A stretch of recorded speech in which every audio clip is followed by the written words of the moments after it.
I will talk about how can you disable group updates notifications on your Nextdoor app. So all you have to do in the first, just go above your photo profile, click on it here.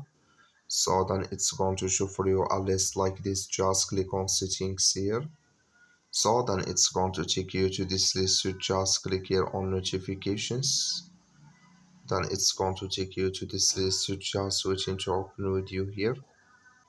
So then it's going to show for you like this here. Then all you have to do, just click here on groups and contacts, just click on it.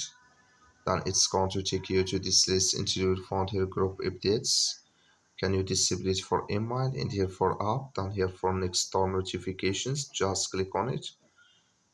So like you see color, it's gone. That's mean group updates notifications disabled with us now. That's all you have to do. Thank you for watching. Don't forget to support us by liking, subscribe.